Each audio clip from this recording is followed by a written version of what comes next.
pressionado. Quer ver uma discussão que eu acho totalmente irrelevante? Se o açúcar vicia igual a cocaína ou não. Ah, mas porque a cocaína muda estruturalmente, o açúcar não muda estruturalmente. Gente, quem tem um paladar alterado para doce, o desfecho é terrível. A probabilidade desse cara ser obeso, dele ter uma doença crônica não transmissível no futuro é enorme. Então, dizer se o açúcar vicia igual ou diferente da cocaína, eu acho que muda muito pouco para a prática clínica. Você sabe que isso do açúcar, inclusive, é uma coisa que chega muito, né? Ah, é porque eu sou chocolatra, porque eu sou viciada em açúcar, eu não consigo parar de comer açúcar. E aí é que entra. Mas antes vou só voltar um pouquinho na sua pergunta e aí a gente pode entrar, se que foi você quiser. Podcast, foi o meu podcast dentro do teu podcast, Exatamente. Né? Eu dei uma volta, foi o meu podcast no seu podcast. Vamos organizar então, gente. O que acontece, Val? Dentro da área da saúde, você sabe, as evidências mudam muito rápido, né? Então, assim, existem alguns pontos específicos que a gente demora anos para ter uma resposta, às vezes nem vai chegar na resposta, mas sim como atenuar, por exemplo, alguma patologia ou coisa do tipo. Mas existe sim essa questão da prática clínica, da gente perceber os sinais, os sintomas que aquele paciente está trazendo, você entrar com alguma suplementação ou abordar alguma estratégia nutricional diferente que você já viu dando certo, por exemplo, com outro paciente, você pode tentar aplicar. Prova terapêutica é o nome disso. Você tenta um tratamento. Exatamente. Prova terapêutica. Eu vou tentar esse tratamento e vamos ver o resultado. Eu, Bebela, pelo menos, eu nunca apliquei algo que eu tirei da minha cabeça 100%, por exemplo.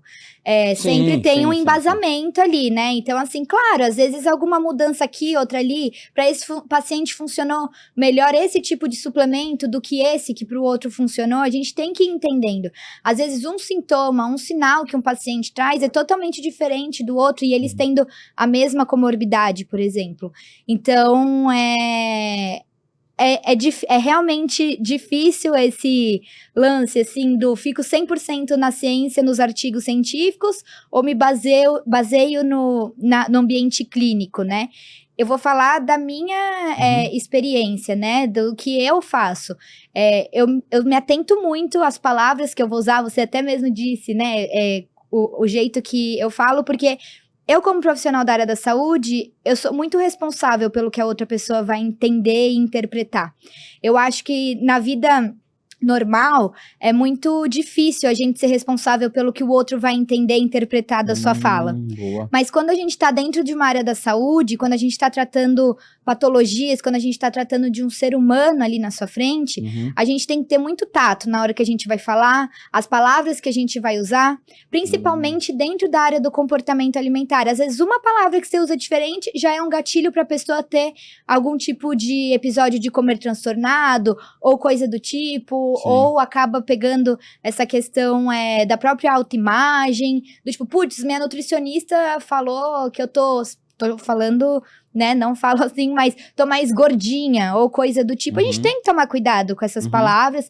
Então, assim, a gente tem que usar o método científico, o embasamento científico, sim, eu sou muito a favor disso, até porque os cientistas estão ali, eles estão provando, a gente tem que tomar muito cuidado só com as metodologias dos estudos, né, para entender se aquela metodologia realmente é confiável ou não.